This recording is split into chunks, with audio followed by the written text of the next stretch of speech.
Good afternoon and welcome. My name is Shannon Foster, and I'm delighted to speak with you today about college student leadership and social change model curriculum. Let's begin our discussion today with the question, why college student leadership? Certainly, a growing body of research has indicated the college years are a critical period for students' personal, social, and professional growth. And as such, leadership development has been and will continue to be a central goal for colleges and universities. The increasing attention on college student leadership is definitely exciting, with many trends over the last 15 years supporting a renewed focus on developing critical leadership outcomes in students, and thus developing leadership curriculum informed by the research. The outcomes have been tied to a growing need for programs that support a focus on three things: democratic citizenship, socially responsible leaders, and providing students with the 21st century skills they need to be successful after graduation. Let's begin by looking at this idea of democratic citizenship. According to Schwartz, citizenship or citizen leadership has become a weak concept, where young adults are more likely to view themselves as spectators rather than active members of their community. This is certainly counter to the government created by our forefathers, which requires civically engaged citizens to join in voluntary association, which ties them beneficially to one another. For this reason, leadership programs are needed to help students make informed choices about how they choose to live their lives as citizen leaders, and to teach concepts of leadership as a way to shape citizen leaders and develop in them the capacity for empathy. Next, looking at social responsibility, Dugan and Comives outlines the institutional and societal mandate that calls for institutions of higher education to purposely develop socially responsible leaders. Socially responsible leadership means operating with an awareness of the ways in which the group's decisions and actions affect others. These leaders are concerned about the well-being of group members and about the impact of the group's decisions on the community. In the words of King, our responsibility as higher education administrators is to help students develop the integrity and strength of character that prepares them for leadership, and this may be one of the most challenging and important goals of higher education. As it relates to 21st century skills, Bushland and Dvorak point to the importance of this as it's represented in leadership curriculum, which trains students in the art of using multiple perspectives to solve real-world complex issues. It also includes a dynamic environment of strategic events with a heavy reliance on theoretical application, mixed with hands-on learning of leadership knowledge with built-in reflection. There are leadership scholars like Burns, Gardner, Greenleaf, and Wren who argue that our nation is in a leadership crisis, which requires more and better leadership in all areas of our society. So it is my belief that it is time to leverage the 92% of current college students who believe that people working together as a group can make some or a lot of difference in solving the problems they see in their community. Before we begin talking about leadership curriculum and its development, I feel it's important for us to consider the philosophical foundation from which we're coming. Historically, and for most of the 20th century, leadership curriculum has been viewed through an industrial lens, and this is characterized by notions of leadership as positional, or in that leaders have inherent characteristics. So for this reason, leaders are born, they're not made. Leadership is considered the property of an individual, where one person provides leadership for the group. If we consider words that are associated with the industrial philosophical view, we would think of things like command, control, power, authority, and rational analytical thinking. Now, when we compare this to the post-industrial view, you'll see some stark differences. The post-industrial philosophy of leadership you will find is grounded in human relations and is characterized by shared goals. So it's value-centered and process-oriented. All individuals in this view have the capability of developing, engaging in leadership, whether they hold a formal position or not. All students who involve themselves in leadership education have the potential to increase their skills and knowledge. Leadership is based on relationships, and definitely it does not belong to any one individual. So here, skills or words that you would see related or that you should emphasize in curriculum are relationship building, process orientation, connectedness, and ethics of care. Here, the overall concept of leadership is the desire and ability to create change for the common good. And finally, in a discussion around leadership as it pertains to the social change model, I feel it's important to consider the philosophy of Reconstructionism. When we look at Reconstructionism, it's detailed by Ornstein and Hunkins. This philosophical lens sees the role of education as a way to improve and reconstruct society, such that change and social reform are overall aims. Essentially, you hope to teach skills to students needed to identify and ameliorate society's problems, and it requires active learning. In this particular philosophy, the educator holds a position of change agent, mentor, or guide.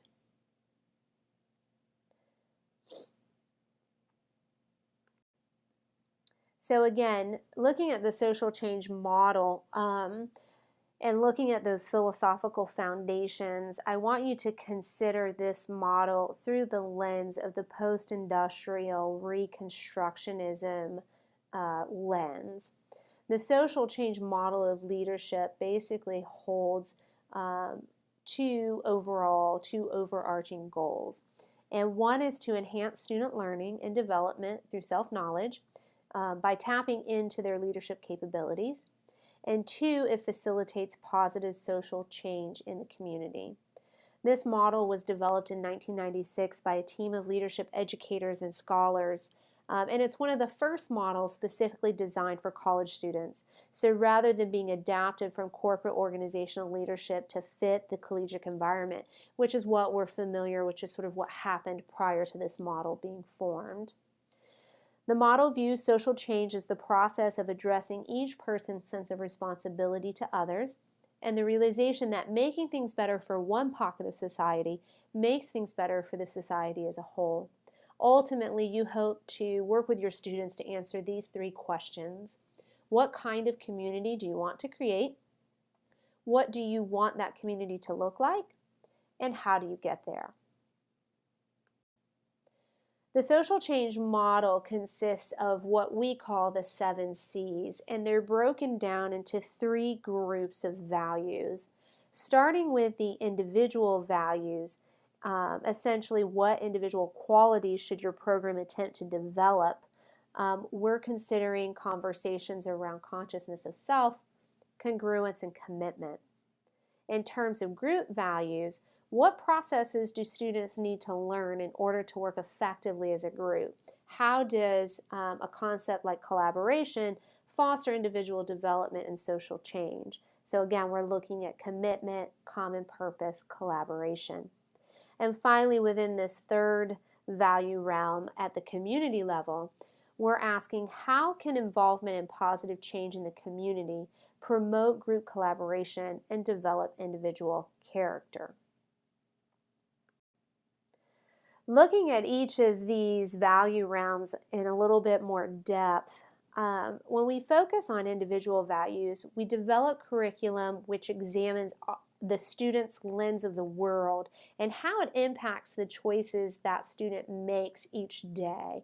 We want them to think intrinsically about their personal beliefs, attitudes, and motivations towards leadership.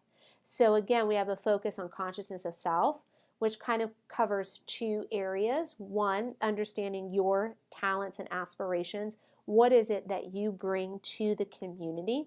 And secondly, it brings in the construct of mindfulness, being in constant touch with what is happening and what you're experiencing and how that relates to your beliefs and talents and aspirations. Next, in the construct of congruence, we're talking about the thinking, feeling, and acting with consistency, genuineness, and authenticities. So how clearly do your actions align with your values and beliefs? This is important to assess. Does my behavior really represent my true self, and what does it feel like to act incongruently? And finally, the realm of commitment. Commitment implies intensity and duration, and it originates, or it's grounded in one, a student knowing that something needs to be done. Two, it taps into that emotional component. So I care, or this matters, versus an idea of I should be doing something about this. And finally, calling students to action, the involvement and tenacity and devoting time and energy you probably, or the student probably, doesn't have a lot of or extra of, but they're willing to commit to this group because they are passionate about their role in the community. At the second level, looking at group values, as we move toward group values, students begin to appreciate that the ability to work with others under challenging conditions is paramount to being an effective agent of change. Within this conversation, the curriculum will focus on three different areas, starting with collaboration, or the ability to work with others towards a common purpose. It emphasizes the necessity and importance of individuals working cohesively as a group to maximize the talents, perspectives, and viewpoints in order to develop creative solutions and actions.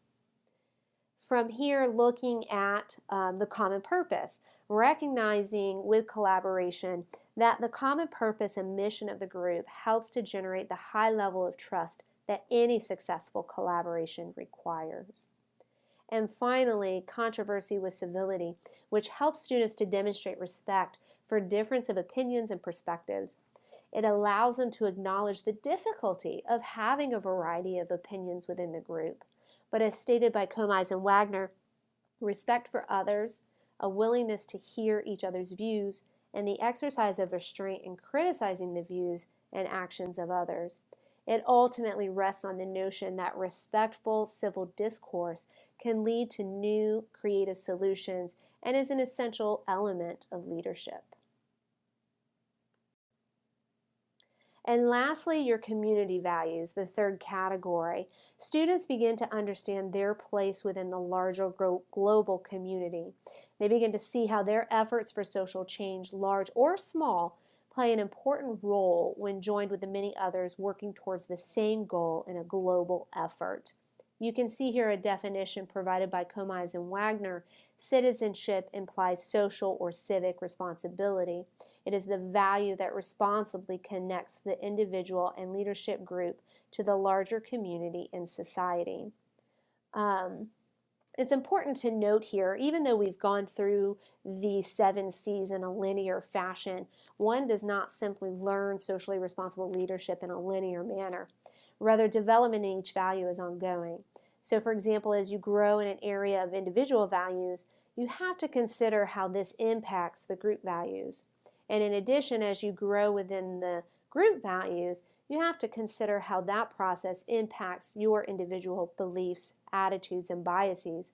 In this way, there are multiple entry points into the model for a student. To fully prepare a leadership curriculum, we must first grasp the many variables or factors that impact a student's definition of leadership. Schertzer and Shu point out that individual identity is key to a student's understanding of self through the context of one's environment, race, sexual orientation, and gender, to name a few examples. So let's begin with identity or perception and focus on the question, do students see themselves as leaders or capable of being a leader? Dugan and Comise found that student levels of leadership self-efficacy is a powerful part of the leadership development process. It may be as important to cultivate student self-efficacy through your curriculum of leadership as it is to build skills and capacity across the social change model values. And this connects quite nicely to Bandura's 4 avenues to build self-efficacy, which are 1, enact mastery experiences, so give them opportunities for repeated performance to build perceived competence. 2, vicarious experiences, and that is the observation or modeling of others, be it peers, mentors, or educators. 3rd, social persuasion or confirmation of competence by others. So this is where immediate and positive, balanced feedback is key. And 4th, physiological and affective states. Making sure that we're addressing those emotional states and stress levels that may be coming out or coming to the surface through the process. It is highly suggested to integrate these avenues into leadership curriculum design and delivery. In addition to identity, as it relates to influences, the areas of diversity, gender, and sexual orientation, there are certainly aspects of curriculum which can be specifically designed to address each of these areas. For example, within diversity, research shows peer conversations, not just interaction, in areas like social issues, lifestyles, personal values, political ideologies, and multicultural concerns can contribute to gains in socially responsible leadership. However, conversations on diversity and difference should not be relegated to one particular subset of the curriculum, of the leadership curriculum, or one chapter of the curriculum. Rather, it is more impactful if it is integrated throughout. As it relates to gender, a multi-institutional study showed a marked difference between leadership constructs between men and women. And based on this information, Dugan reports a need for increased values-based leadership training and exploration for college men. Discussions should include how values inform their leadership philosophy. Findings from this same study also indicate that women thrive in post-industrial leadership programs. And so sharing research in this area may increase leadership self-confidence and self-efficacy in women. And finally, related to sexual orientation, there's been some exciting research by Wren, which outlines aspects of student leadership and identity in LGBTQ organizations in ways not previously considered. The function of involvement identity cycle for LGBT students depends on factors related to increased visibility as LGBT and increased sense of responsibility for leadership or activism. Therefore, mentors, advisors, or faculty can leverage the educational and developmental benefit by discussing the increased likelihood of exposure with students new to public LGBT roles. And finally, a study by Foreman and Redlich indicated involvement in extracurricular activities, including membership, number of clubs, amount of time spent, serving as an officer, all have a strong relationship with community values. So as such, you want to include the role of extracurricular activities in leadership curriculum and the evaluation of outcomes. In addition, Dugan 2006 found that community service was the most influential impact on socially responsible leadership, and it can be a potent vehicle to engage students in socially responsible leadership on your campus. So something you want to consider as you interweave, hopefully, community service throughout your curriculum. Other questions for reflection before leadership curriculum development include ideas around whether or not leadership is a learned skill, what type of environment best supports leadership growth, how do you bridge the gap between theory and practice, and what are some of the general curriculum underpinnings related to specific pedagogical approaches. When we look at leadership as a learned skill, it's rather exciting, a study that came from Bushland and Dvorak that found it is possible to teach students leadership skills when they compare two groups of students using the socially responsible leadership scale. Group A underwent a 16-week 4-credit academic course based on the social change model of leadership.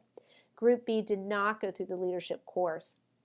And their findings suggest that Group A students' knowledge did improve compared to those who did not receive the intervention. Thus, principles of the social change model can be learned.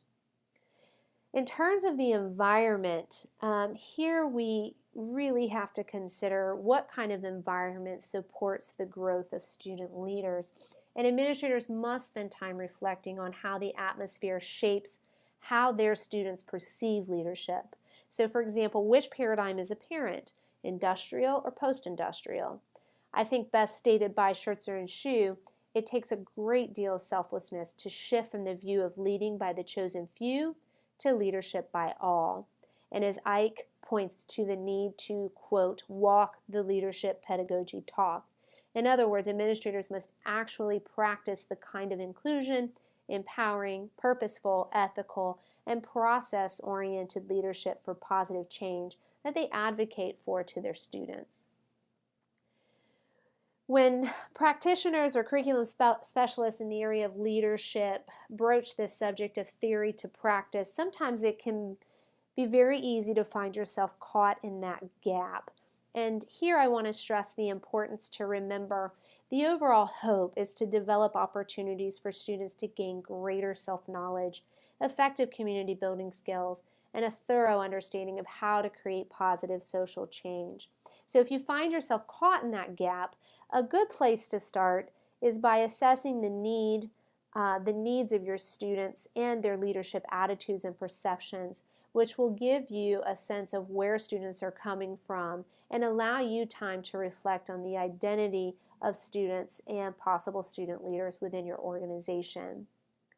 Lastly, looking at some general overarching curriculum or some general curriculum underpinnings, the overarching consensus among leadership curriculum research concludes the need for experiential or active learning, which involves a heavy amount of reflection on the part of the students. And I will just give you two very quick examples here.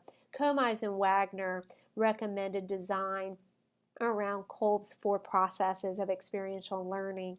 This requires a student to challenge through new experiences and then reflect on what that experience brought into their life. Secondly, the McDonough Leadership Program at Marietta College seeks to prepare citizens for an active civic life through service learning, problem-based learning, and the use of case studies and simulations. To help connect the dots between theory and practice, I want to provide some specific curriculum examples related to the 7 C's of the social change model. Remember, when we go back to individual values, we want to underline that change begins with self-reflection. And one way to achieve development in the individual values is to help students understand their individual talents or strengths, and furthermore increase their self-efficacy to apply strengths in various experiences. Lane and Chapman suggest, for example, using a strengths-based tool such as the Clifton Strengths Finder inventory as a first step to help students become more knowledgeable on their strengths or their talents. However, as we know, knowledge alone does not alter behavior, so the use of an additional instrument like the Strengths Self-Efficacy Scale integrated into the curriculum allows a student to appraise their self-efficacy and address beliefs on applying their talents in a leadership capacity. When we look at curriculum, specific curriculum within the area of group values, we want to increase a student's ability to work with others under challenging conditions, which is paramount to being an effective agent of change. Research has shown us that students, more often than not, score higher on individual values than group values. And this is not surprising, as it is related to the leadership identity development concept, which suggests group and societal values require increasingly complex levels of thinking and meaning making. Students also score low on the value of controversy with civility. Thus, we must ask ourselves if we are engaging students in opportunities that present a healthy level of conflict. So to move students further along in the complex levels of thinking and meaning and controversy with civility, we can utilize a couple of different scenarios here. One, we can help them in the creation of why statements for the commitment to the common purpose. And secondly, we can incorporate case studies, which require collaboration. One example comes from Buchlin and Dvorak that focuses on solving a peer-authored case study. The students negotiate the case, they protocol for solutions, and then apply a theory from the text to solve the case. Finally, within curriculum to support community values, remember educators should consider how to ignite activism. Activism demonstrates students' abilities to integrate their leadership development, identity development, and commitment to create positive social change. It should not be an aspect of the curriculum that is considered at the end or as part of a conclusion or a final project. Rather, the curriculum should interweave service and other involvement experiences throughout the development of leadership education, especially as it has the potential to increase leadership learning dramatically and ultimately gives the student a sort of learning lab to practice their skills that they're learning.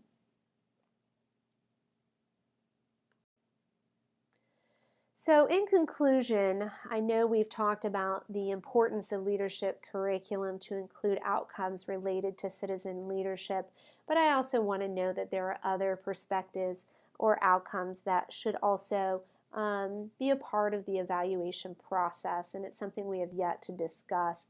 And it involves the personal benefits and skill development that students receive from their experience as a leader. As outlined in a study by Logue, Hutchins, and Hector, the overwhelming message from student descriptions of leadership was that it was enjoyable, beneficial, and overall a positive experience. Their students expressed benefits in the language of career, personal, and academic success, skill development. Examples include enhanced interpersonal experiences like relating and serving others, the ability to collaborate with team members, and planning to achieve a goal and getting things done. We simply cannot overlook the overwhelming benefits of leadership programs for college students, and I think, as I have here on this slide, is eloquently stated by a student in the research study. The character that leadership has built in me, the person that it's helped me become, is something that I really like and would not trade at all. I love it, and I will continue to seek for leadership opportunities even in the workplace. It is my belief that a post-industrial view of leadership with curriculum developed through the social change model has the potential to change the world one community and one student at a time.